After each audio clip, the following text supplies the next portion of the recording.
Hotuba Mlimani sehemu ya 10 kipengele B. Heri wenye kuudhiwa kwa ajili ya haki, maana ufalme wa mbinguni ni wao. Mathayo 5:10.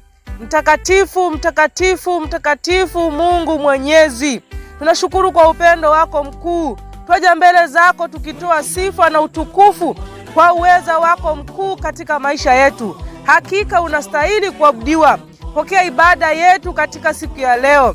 Ibada hii ya leo ya Jumatano ya maombi ikamsogeze karibu mtu fulani ambaye atasikiliza hili ubiri kwa makini na kwa imani, akikutazama wewe ukiongea na sio mhubiri akiongea na akisema moyoni mwake, Mungu nisaidie, Mungu niokoe, na kuomba ukamuokoe kupitia jina la Yesu Kristo.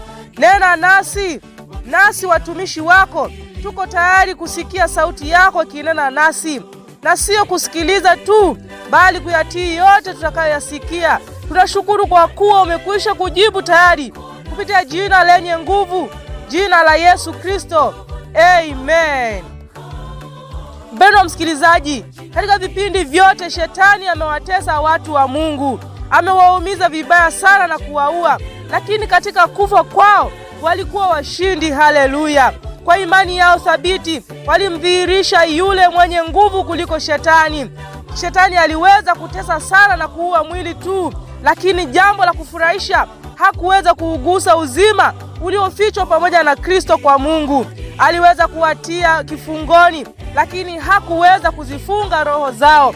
Waliweza kutazama mbali, pamoja na kwamba waliona giza lililo nene, na waliweza kuona utukufu, wakisema na hesabu mateso ya wakati huu wa sasa kuwa si kitu kama utukufu ule utakaofunuliwa kwetu. Haleluya! Hiyo ni Warumi 8:18.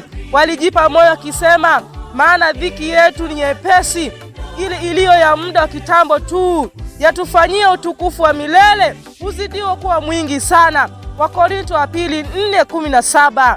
Wapendwa, tabia ya Mungu hudhihirishwa ndani ya wateule wake kwa njia ya majaribu na mateso. Baada ya mateso yao, wanaojiita wateule wa Mungu watadhihirishwa wana tabia gani. Wapendwa, ikiwa kanisa la Mungu litachukiwa na kuteswa na ulimwengu kwa njia ya mateso, litaelimishwa na kuadilishwa katika shule ya Kristo, litatembea katika njia ile nyembamba hapa duniani. Kupitia mateso litatakaswa katika tanuru la moto. Wapendwa, wanaomfuata Kristo kupitia katika mashindano makali, ikiwa watastahimili kujikana nafsi na kuonyeshwa uchungu na kukatishwa tamaa vibaya sana, lakini maisha yao machungu yatawafundisha ubaya wa hatia na mateso yatokanayo na dhambi, nao wataiangalia dhambi kwa chuki kubwa mno.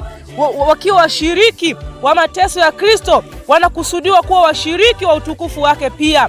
Katika maono yake matakatifu, nabii aliona ushindi mkubwa wa watu wa Mungu. Anasema katika kitabu cha Ufunuo 15 mstari wa 2 na wa 3, na Ufunuo 7 mstari wa 14 na 15, anasema, nikaona kitu kama mfano wa bahari ya kioo iliyochangamana na moto, na wale wenye kushinda wamesimama kando kando ya hiyo bahari ya kioo, wenye vinubi vya Mungu, nao wauimba wimbo wa Musa mtumwa wa Mungu na wimbo wa mwana kondoo, akisema, ni makuu na ya ajabu matendo yako, Bwana Mungu Mwenyezi, ni za haki na za kweli njia zako, mfalme wa mataifa. Hao ndio wanaotoka katika dhiki ile iliyokuu, nao wamefua mavazi yao na kuyafanya meupe katika damu ya mwana kondoo. Kwa hiyo wako mbele ya kiti cha enzi cha Mungu, nao wanamtumikia mchana na usiku katika hekalu lake. Na yeye aketie katika kiti cha enzi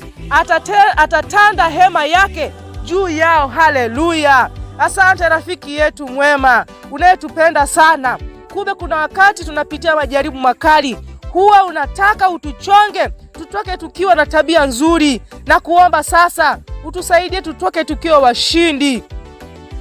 Ikiwa tutakufuata wewe Kristo na tukapitia katika mashindano makali, tusaidie tuweze kustahimili kujikana nafsi, na hata tutakapopata uchungu na kukatishwa tamaa vibaya sana, lakini wewe utusaidie na utufundishe tuweze kukuona wewe, na tuweze kuona ubaya wa hatia na mateso yanayotokana na dhambi. Tusaidie ili tuiangalie dhambi kwa chuki kubwa mno, na tuseme kuwa tunahesabu mateso ya wakati huu wa sasa kuwa si kitu kama utukufu ule utakaofunuliwa kwetu. Haleluya! Asante Baba kwa kuwa utakuwa pamoja nasi na kutuongoza kwa kila jambo tutakalofanya siku ya leo. Tunaomba na kuamini kuwa umekwisha kutujibu kupitia jina lenye nguvu, jina la Yesu Kristo.